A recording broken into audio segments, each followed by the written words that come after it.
The marble lobby of Lang Tower on Michigan Avenue echoed with the click of Italian leather heels. Phones shot up like rifles, and Victoria Lang, 34 years old, Brioni suit knife-sharp, Patek Philippe catching the chandelier light, seized the arm of the quiet man in grease-stained coveralls. That prototype drive just vanished the second he walked by. Arrest this thief. Marcus Hale didn't flinch. Security cuffs clicked around his wrists at 9:47 a.m. Cameras rolled. Investors whispered. Victoria's voice still bounced off the glass walls while Marcus stared straight ahead. Hands steady, face calm. She had no idea the man she had just humiliated in front of 200 witnesses was the original engineer whose hidden code still kept her entire company alive. What was hiding inside the man everyone dismissed as just the janitor? Marcus arrived every morning at 4:15 a.m. Same faded navy coveralls, patched elbow, name tag so worn the letters had gone soft. He rode the service elevator to the 37th floor, unclogged the same drain that always backed up, recalibrated the HVAC so the server racks wouldn't overheat, and swapped burned-out bulbs before the first executive's Ferrari even reached the valet stand. To the staff he was background noise, a shadow with a toolbox. No one asked questions. No one wanted the answers. He had chosen this life on purpose. Because at 3 p.m. every single day, he needed to be standing at the school gate on 23rd Street when the bell rang. 8-year-old Lily would come running, pigtails flying, and he would lift her onto his shoulders and carry her the 6 blocks home. They would cook dinner together in their small apartment. Then she would crawl into his lap with the same worn copy of The Little Prince they had read 100 times. Her small finger always traced the drawings while he read the words in the same low, steady voice that once briefed generals at 30,000 feet. Inside the left pocket of those coveralls, clipped to the seam, hung a small brass key fob. Engraved on it were faint flight coordinates only he could still read. His wife had given it to him on their last anniversary. He touched it when the memories pressed too close, when the lobby lights felt too bright, when another executive looked straight through him like he was part of the furniture. On the morning of the $41 million prototype unveiling, the lobby smelled of fresh espresso and expensive cologne. Victoria paced in front of the glass pedestal, merger documents clutched in one hand, instincts telling her this was the deal that would make her legend. Her project manager, Elena Voss, hovered nearby, eager to be noticed, heels even louder than her boss's. At 9:38 a.m. a night cleaner later remembered seeing Elena slip something small into a courier's backpack near the service dock. 9 minutes after that, Marcus walked past the display carrying his tool bag and clipboard, fresh from an emergency cooling repair on sublevel 2. His boots left faint rubber prints on the marble. Elena pointed. It was him.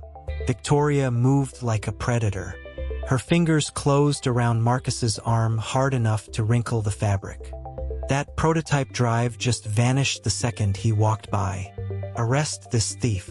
The words landed like gunshots. Phones rose in a wave. Security stepped in. Marcus allowed them to guide him to a side room without a single protest. The door clicked shut behind them. Inside, the lead engineer stood waiting, face flushed, laptop open. Marcus reached into his coveralls, pulled out the brass key fob, and used its hidden edge to pry open a concealed USB drive stitched into the lining of his tool bag. He handed it over without explanation. The engineer plugged it in. The missing schematics appeared instantly, fully functional, every line of code pristine. The room went dead silent.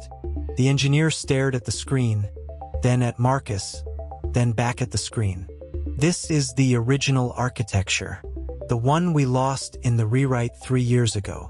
Victoria folded her arms, voice ice. Coincidence?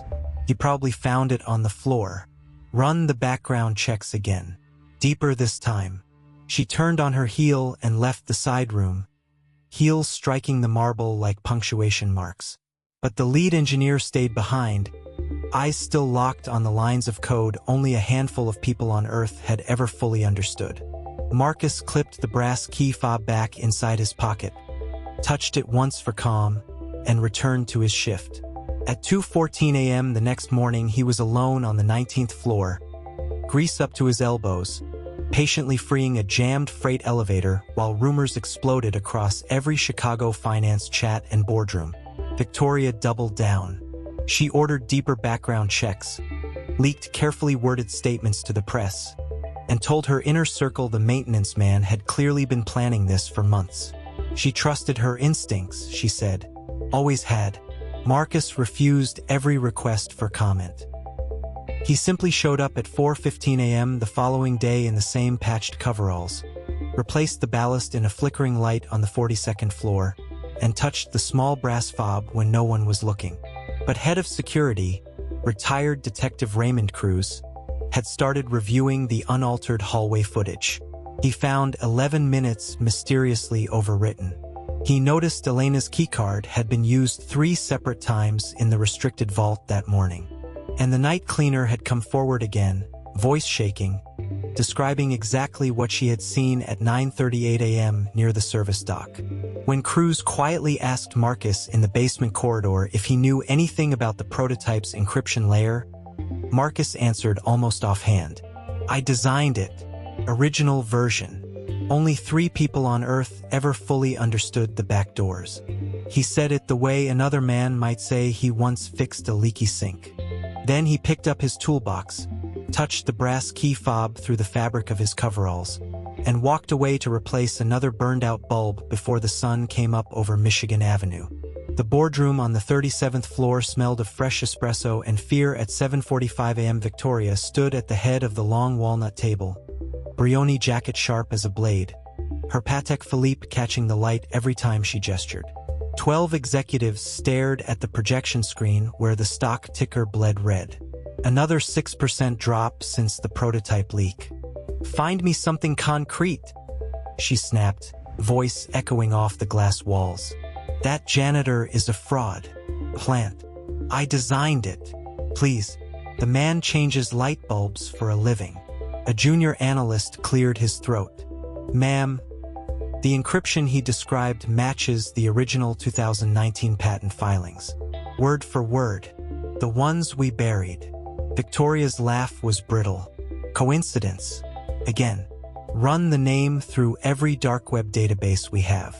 I want his life in pieces by lunch." Down on sublevel 2, Marcus wiped hydraulic fluid from his hands with a shop rag that had seen better decades. The brass key fob pressed against his ribs like an old promise. 3 years ago, his daughter Lily had pressed it into his palm the morning he walked away from everything. "For luck, Daddy, so you never forget the way home." She was 9 then, still believed her father was a hero. He was installing a new motor in the backup generator when the first real escalation hit. The fire alarm shattered the quiet at 9:12 a.m. Not a drill. Acrid smoke rolled down the east corridor from the server farm on floor 14. Red emergency lights strobed. Executives spilled out of stairwells in tailored suits and silk blouses, coughing, ties loosened, $1,000 shoes slapping concrete. Victoria emerged from the panic, phone glued to her ear, barking orders. "Shut down the secondary nodes. If we lose the Frankfurt Mirror, we're finished." The building's integrated fire suppression system refused to engage. Valves frozen, pumps silent. Someone had overridden the fail-safes with surgical precision. Marcus appeared at the service elevator, toolbox in one hand, respirator already strapped across his face. No one noticed him at first. He was just the maintenance guy again. Until he wasn't. He dropped to one knee beside the main riser, popped the access panel, and began rerouting bypass lines with the calm focus of a man who had once designed the entire schematic on a napkin in a cobble safe house. His fingers moved like they remembered every millimeter. Raymond Cruz watched from the security command post, heart hammering. The retired detective had spent the last 48 hours digging. What he found didn't add up to a janitor. It added up to something far more dangerous. On screen 14, Marcus's hands worked inside the smoke. A small crowd gathered despite the evacuation order. Among them, Elena, the night cleaner who had come forward, now clutching her rosary beads. Victoria pushed through the growing knot of employees, voice rising. "Get that man out of there. He's going to make it worse." Marcus didn't look up. "The thermal coupler on valve 7 is seized. Give me 90 seconds. You're a maintenance technician," Victoria hissed, stepping closer, Italian heels clicking through the thin layer of soot. "Not an engineer, not a savior. Step aside before you kill us all." Marcus finally met her eyes through the visor. Calm, unreadable. "Ma'am, with respect, I wrote the failover protocol in 2017. Before your father bought the company. Before you rebranded it. Before you fired the entire original team and called their work legacy trash." The hallway went dead quiet except for the hiss of smoke and the distant whoop of alarms. He twisted one final wrench. A deep mechanical thunk rolled through the walls. Sprinklers exploded to life overhead. Cool water rained down, soaking designer suits and silk ties, washing streaks of soot across marble floors. The fire died in under 40 seconds. Marcus stood slowly, water dripping from his coveralls, and pulled the respirator down. His gaze found Victoria's. For the first time, she saw something beneath the grease and the patches. Not triumph, recognition. "You still carry it," he said quietly, almost only for her. She blinked. Carry what?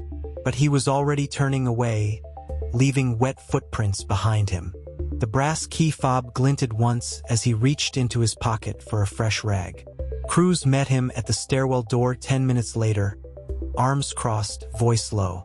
"You're him, aren't you?" Dr. Marcus Hale. "The one who walked out after the buyout. The one who supposedly disappeared in Singapore with a sealed NDA and a broken heart." Marcus offered a tired half-smile. "I prefer Marcus these days. Less paperwork." Cruz studied him. "Why come back like this? Scrubbing floors, fixing toilets, letting her treat you like dirt." Marcus touched the key fob again. The metal had warmed against his chest. "Because some debts you collect slow. One bulb at a time. One elevator at a time. One fire at a time. She needed to see what she threw away before I show her what it's really worth." Upstairs, the boardroom had become a war room. Executives dripped onto the carpet. Victoria stood at the window, arms folded so tightly her knuckles whitened. The stock had stabilized. Barely, but the whispers had grown into roars. Her assistant approached, tablet trembling in her hands. "Ma'am, we have a problem. The original patent filings just resurfaced on 3 different analyst blogs. They're linking the encryption layer directly to a name. His name." Victoria's reflection in the glass looked suddenly older. The Patek on her wrist felt heavier than it had that morning. She didn't answer. Instead, she walked to her private office, closed the door, and for the first time in years opened the bottom drawer of her desk. Inside lay a single yellowed envelope, the same one her father had handed her the day he transferred control. A letter from the original founder. A letter she had never read past the first line. She pulled it out now. The paper crackled. The handwriting was precise, almost military. "Victoria, if you're reading this, it means you've reached the moment I warned you about. The man who built this company from nothing is still its heart. You will know him when the building itself starts speaking his name. Listen, then apologize, before the debt comes due in public." Her hands shook so badly the paper whispered against itself. At 11:47 a.m. Marcus was on the roof access ladder replacing a corroded relay on the main antenna array. Wind whipped across the Chicago skyline, carrying the distant smell of the river and hot asphalt. His daughter Lily's voice played in his head from their last call 2 nights earlier. She was 14 now. "Dad, when are you coming home for real? I still have the other half of the key, you know." He smiled to himself and tightened the last bolt. Below, Victoria watched the security feed alone in her office, the unread letter now folded neatly beside her cold coffee. For the first time, the ice in her chest felt something close to crack.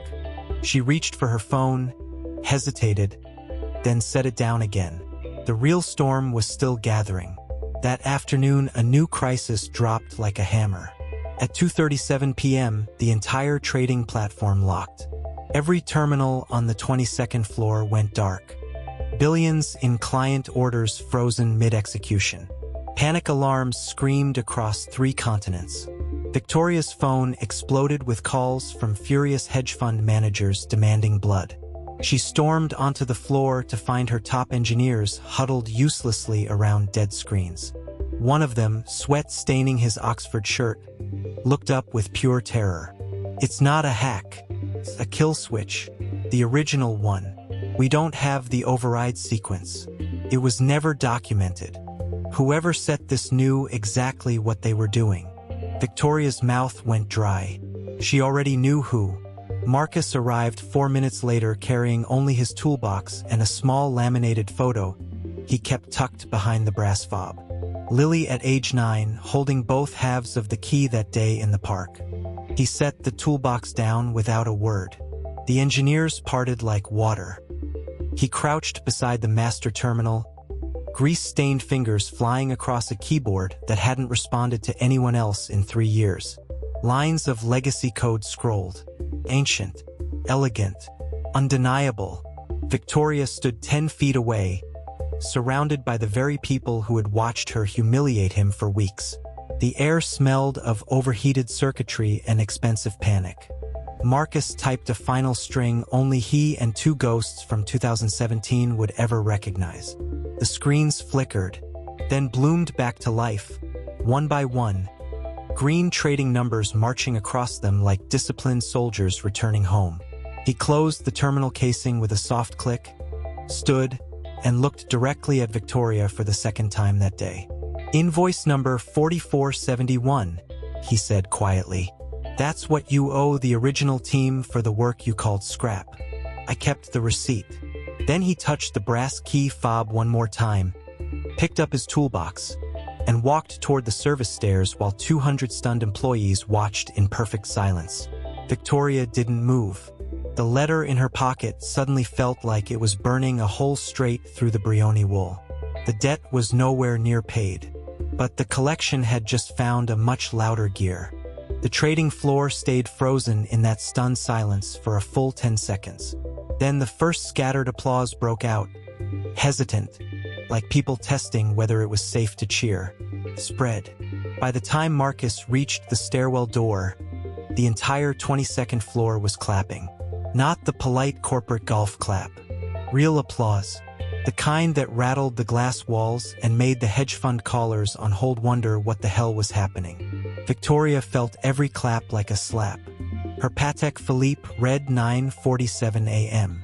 She had 17 minutes until the board call that would decide whether Lang Tower survived the morning. She slipped a hand into her jacket and touched the folded letter again. The paper was soft now from repeated handling, the edges frayed like an old battle flag. Lily's childish handwriting on the outside still read, "For the nice lady who gave Daddy his toolbox back." She hadn't opened it. Not yet. Marcus didn't take the service stairs down. He took them up. To the server subfloor nobody on the executive level even remembered existed.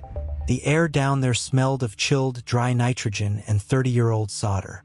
He moved through the dim blue emergency lighting like a man walking his own attic. The symbolic key fob swung gently from his belt loop, catching what little light there was.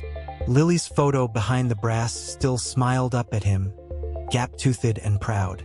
He stopped at rack 17C, the same rack he had personally wired during the 2017 rebuild when Lang Tower was still called Apex Partners and Victoria was a second-year analyst who brought coffee to the coders. A single green LED blinked at him like an old friend.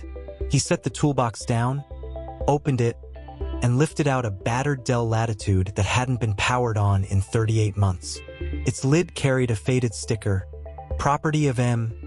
Hale, do not touch." The laptop woke with a chime that echoed down the empty rows. Lines of code older than most of the current staff scrolled across the cracked screen. Marcus didn't smile. He simply began typing. 2 floors above, Victoria's office phone rang again. This time it was Alan Rothschild himself, the chairman. His voice crackled with the kind of controlled fury only 9-figure men can afford. Victoria, the Singapore desk just lost connection to the entire Asia-Pacific feed. Again. And now Tokyo is reporting the same. Tell me you have this contained. She stared at the letter in her hand. I'm handling it, Alan. You'd better. The board is already asking why we replaced the one man who apparently built half this infrastructure with, what did you call him in last month's review? A legacy liability. The words landed like ice water. She ended the call without another syllable. Down in the subfloor, Marcus watched the logs roll in. 3 new kill switches had just activated in sympathy with the first. Someone, probably one of the bright young things Victoria had hired from Stanford, had tried to modernize the backbone last quarter and had accidentally woken every dormant safeguard he'd buried in 2017. The system was now in full defensive lockdown. Billions more in orders would freeze within the hour unless the original architect walked them back. 1 encrypted handshake at a time. He was on the 4th sequence when the stairwell door above him opened. Slow footsteps, expensive heels. The scent of Joe Malone English pear and freesia cut through the cold machine air. Victoria stopped at the bottom of the metal steps. She saw the open laptop, the precise, almost loving way his fingers moved across keys that hadn't been cleaned in years. The laminated photo of Lily resting against the toolbox like a talisman. Marcus. He didn't turn around. You should be upstairs. The board's waiting. I sent them to voicemail. Her voice cracked on the last word. She took another step closer, Brioni skirt brushing against a dusty cable tray. How many more of these switches did you leave? Enough. He entered a 64-character passphrase only he would ever know. The Tokyo feed blinked back online. You told the team the original architecture was bloated, that it needed to be ripped out and replaced with something clean. So I left them a few surprises. Insurance, really. In case the new owners ever decided the janitor who swept the server room at 2:14 a.m. wasn't worth the ink on his badge. Victoria's hand tightened around the letter. The paper crinkled. I didn't know. When I had security walk you out, I didn't know you were the one who wrote the original matching engine. The one that still clears $4.7 billion in notional every single day. Marcus finally looked over his shoulder. His eyes carried the same calm they had on the trading floor minutes earlier. No triumph. Just the weight of years. You knew enough to call me scrap metal in front of 200 people, Victoria. You knew enough to cancel the health benefits I used for Lily's therapy. You knew enough to have my parking spot painted over before I even cleared my desk. The words hung between them like smoke. Somewhere above, another alarm began to wail. This one was different, deeper, the sound of the primary clearing engine itself beginning to spool down. Victoria's phone buzzed again. She ignored it. Instead, she pulled the letter from her pocket and held it out. She wrote this the day you were let go. Lily. She watched the whole thing from the lobby. She thought if she gave me this, maybe I'd understand. Marcus stared at the folded paper but didn't reach for it. The brass key fob at his hip caught the blue light again, swinging like a metronome, counting off the remaining seconds before the entire global book collapsed. He turned back to the laptop. His next line of code made the alarms cut out mid-scream. Silence rushed in, thick enough to taste. I'll bring the system back online, he said quietly. All of it, but not for you. For the 200 people upstairs who still have mortgages. For the traders who didn't ask to work under a CEO who values brand over backbone. And for Lily, she deserves to know her father finished what he started. Victoria swallowed. The Brioni suddenly felt too tight across her shoulders. What do you want, Marcus? Name the number. I'll wire it before the market opens in London. He typed another string. The smell of ozone sharpened as another bank of servers spun back to life. I don't want money. I want the original team reinstated. All 7 of us. With back pay, full vesting, and an apology on the same trading floor where you told me I had the technical sophistication of a community college dropout. He paused, fingers hovering. And I want you to read that letter, out loud, in front of them, today. Victoria looked down at the childish crayon letters. The key fob, the photo of a 9-year-old girl who had once believed a brass key could fix anything. A new alert flashed across Marcus's screen. This one wasn't a kill switch. It was worse. The European Central Bank's liquidity gateway had just detected the instability and was preparing to cut Lang Tower off entirely at 10:30 a.m. sharp, 43 minutes from now. If that gate closed, the firm wouldn't just lose the morning. It would lose its banking charter by close of business. Marcus's shoulders tightened. Even he hadn't planned for this level of cascade. The original safeguards were fighting back harder than expected, protecting the system from the very people now running it. He glanced at Victoria for the first time with something close to urgency. You have a choice to make. Keep pretending the janitor is the problem, or help me stop this before every client on 3 continents watches their accounts get frozen in real time. The letter trembled slightly in her manicured fingers, the same fingers that had signed his termination papers 3 months earlier. For the first time since she'd walked into the subfloor, Victoria looked like the one standing on uncertain ground. The polished CO armor showed its first real crack. Marcus waited, the green cursor blinking on the cracked laptop screen like a heartbeat. The debt was still climbing, and the next payment was about to come due in front of the entire financial world. The trading floor on the 42nd floor of Lang Tower smelled of fresh espresso, polished oak, and fear. At 10:07 a.m., Victoria strode through the glass doors with Marcus 2 steps behind. Every head turned. The same analysts who had smirked when security escorted him out in January now stared, ties suddenly too tight. Victoria stopped at the center of the horseshoe of monitors. Her voice cracked once before she steadied it. Everyone, stop trading. Screens froze mid-order. The usual roar of the floor died to a stunned hush. She unfolded the worn paper napkin covered in 9-year-old crayon. The same napkin Marcus had carried in his back pocket the day she fired him. The one his daughter Lily had pressed into his hand the morning he lost everything. Victoria read aloud, each word deliberate. Daddy, even if they say you're nothing, the key still works. Love, Lily. A nervous laugh died in the back row. No one else made a sound. She looked straight at the crowd that had once toasted her decision. 3 months ago, I stood right here and told Marcus Hale he had the technical sophistication of a community college dropout. I said the systems he built were scrap code from a dead era. I was wrong. Her manicured hands shook harder now. The brass key fob on the napkin caught the overhead lights. I didn't build Lang Tower. Marcus did. 12 years ago, on a single dad's salary and 2 hours of sleep.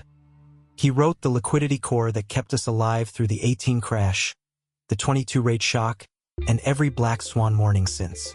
We replaced him with consultants who couldn't read his comments. Today, that decision almost cost every client on 3 continents their accounts. She turned to Marcus. The room watched. I'm sorry, she said, voice low enough that only the first 3 rows heard. Then louder, so the microphones on the trading desk caught every syllable. I'm sorry, Marcus. For the public humiliation. For the lost wages. For forgetting that the man pushing a mop at 4 a.m. was the same man who once flew 287 combat missions before he ever touched a keyboard. The original 7 are already being reinstated with full back pay, full vesting, and lifetime equity. Effective immediately. A single slow clap started from the back. It spread until the entire floor was on its feet. Marcus didn't smile. He simply reached out, took the napkin, and folded it once more. The same way he had the morning he left the house for the last time as an employee. At 10:28 a.m., with 2 minutes to spare, he typed the final override. The ECB gateway reset. The red warnings vanished. The smell of ozone faded. Later that evening, in the quiet of the sublevel server room, Victoria found him alone. The same cracked laptop hummed between them. "I meant it," she said. "Every word." Marcus studied her for a long moment, then slid the brass key fob across the desk. "Give this to your daughter someday. Tell her the janitor said even broken things can still open doors." She took it. For the first time in years, her shoulders relaxed beneath the Brioni jacket. 6 weeks later, the firm's new letterhead carried both their names. Marcus still arrived at 4 a.m., still wore the same scuffed boots. But now the floor greeted him with respect instead of whispers. Lily's napkin rests in a small glass frame beside his monitor. The crayon has faded, yet every morning when the servers wake, the colors still look bright enough to believe in. And in the quiet hum of code that once belonged only to him, the lesson settles like warm light. The world measures you by the title on your badge and the shine on your shoes. But real power never needs to announce itself. It simply remembers who it was before anyone told it to leave.